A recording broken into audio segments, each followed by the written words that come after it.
Hey everyone, welcome back to Movius Makes. Today I'm sharing some tips for alcohol markers to take your coloring to the next level. Whether you're a beginner or you're looking to improve, I've got you covered. And I'll be using a page from my very own coloring book, Match the Froggy Witch, Volume 2, to demonstrate. So grab your markers and let's get started.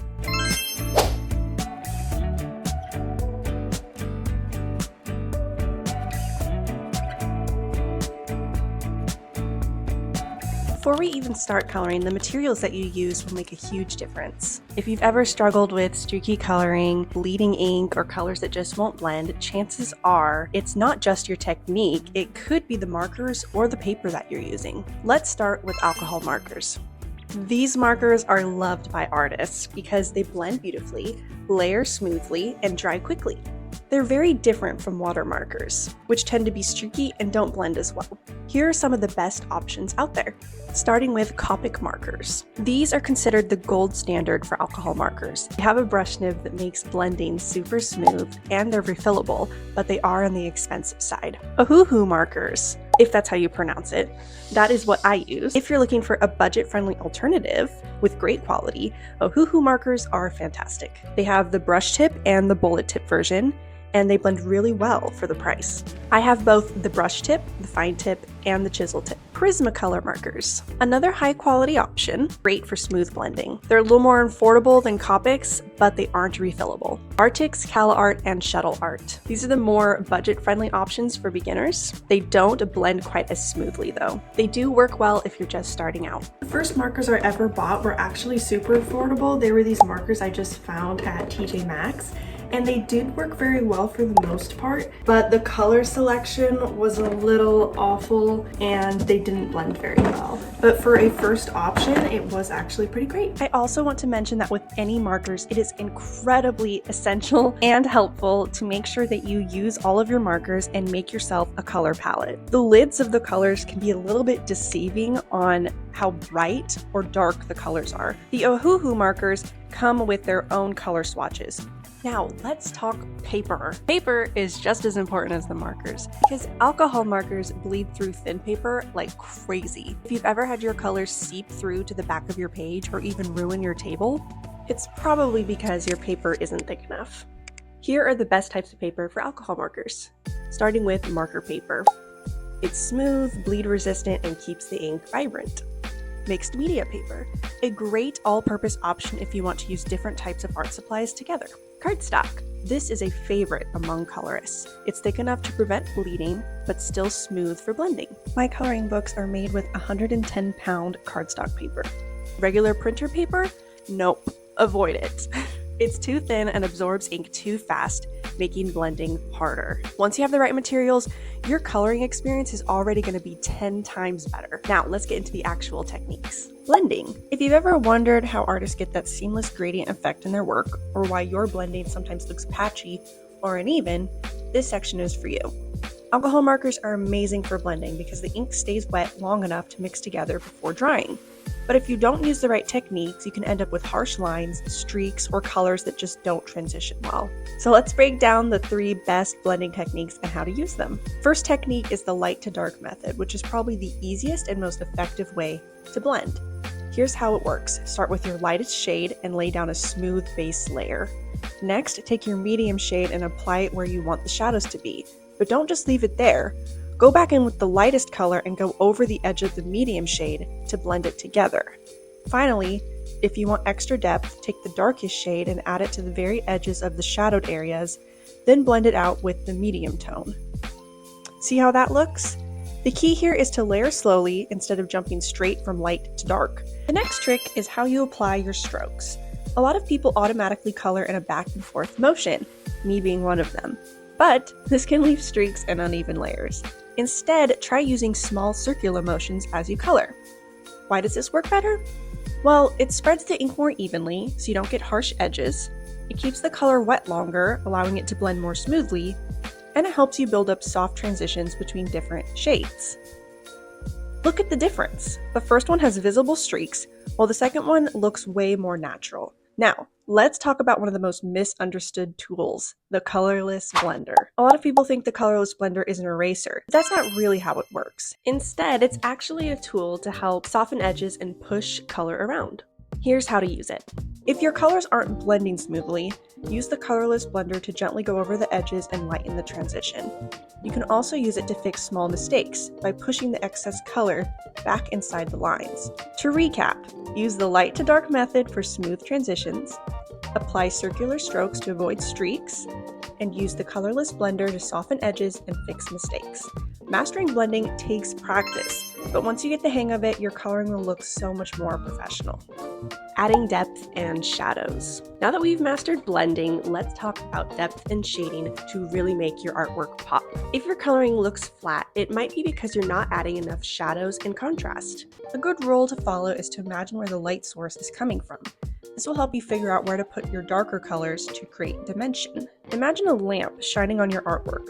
Wherever the light doesn't hit, that's where your shadows go. Common shadow areas include around edges and overlapping parts, and on the side opposite of the light source. And that's it!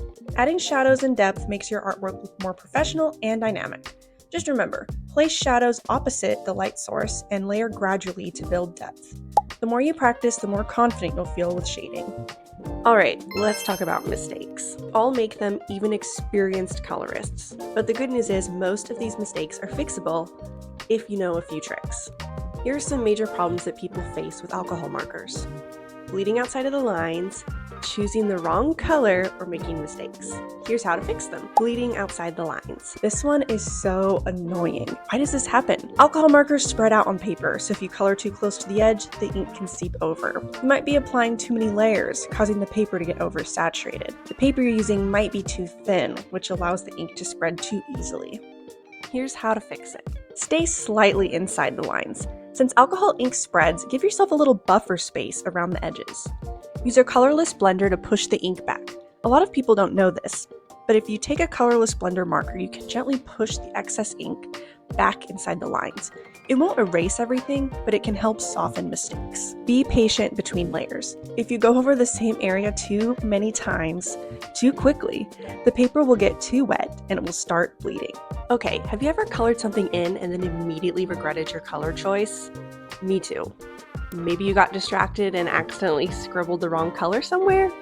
It happens. But don't worry, there are a few ways to fix it. Use a white gel pen for small mistakes. If you have tiny areas that need fixing, like a little bit of color bleeding, grab a white gel pen and lightly go over it. If your color is too light, try laying a similar or complementary color on top to adjust the tone.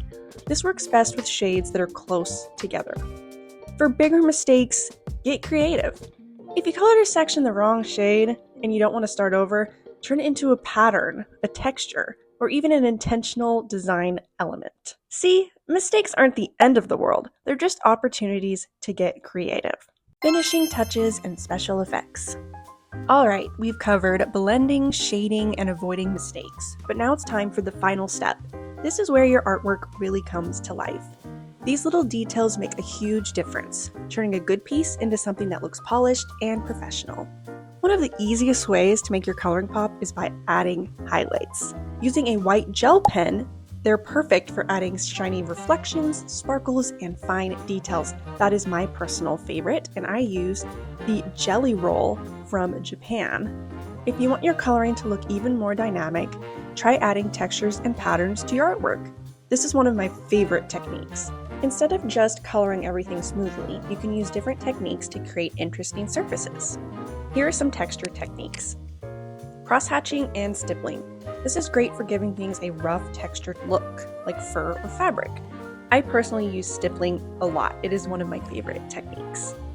The colorless blender dabbing. Lightly dot a colorless blender over an area to create a soft, cloudy texture. I like to use this technique to create raindrops on windows. Now, let's talk about something a lot of people forget: the background. If you leave it plain, your artwork might look unfinished. Even a simple background can make your subject stand out more. You don't have to color the entire background solid. You can use simple tricks to make it fun and dynamic.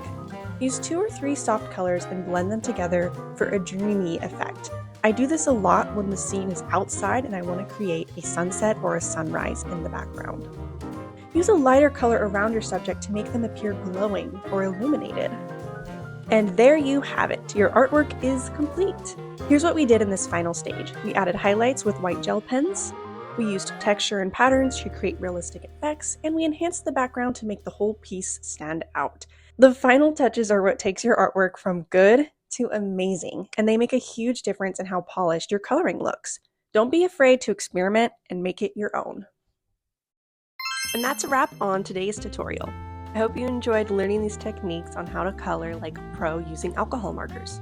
Now, if you're looking for whimsical and enchanting designs to apply these new skills, let me introduce you to my original hand-drawn coloring books. One of my favorites is Spend the Day with Madge the Magical Froggy Witch. This book features 14 full 8x10-inch coloring pages, plus 2 inside covers, a title page, and a coloring page checklist.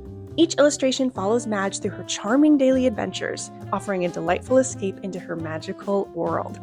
The premium paper quality is thick enough for markers, but you still need to make sure you put a page behind it for bleed through. But that's not all. I have other themed coloring books like Snuggled in Snowflakes, which captures the warmth and joy of the winter season, and Bundled in Blossoms, which celebrates the vibrant beauty of spring. If you prefer digital formats, I also offer printable versions of these coloring pages so you can start coloring immediately from the comfort of your home. I would love to see your completed colored creations. Share your artwork on social media and tag me at Movius Makes, or use the hashtag #MoviusMakesColoring. If you enjoyed this tutorial, please make sure you give it a thumbs up, subscribe, and make sure that you hit that little bell so that you're notified when I post future videos. Your support helps me continue creating art and sharing it with all of you. Thank you for joining me today. Keep coloring, stay creative, and I'll see you in the next video. Bye!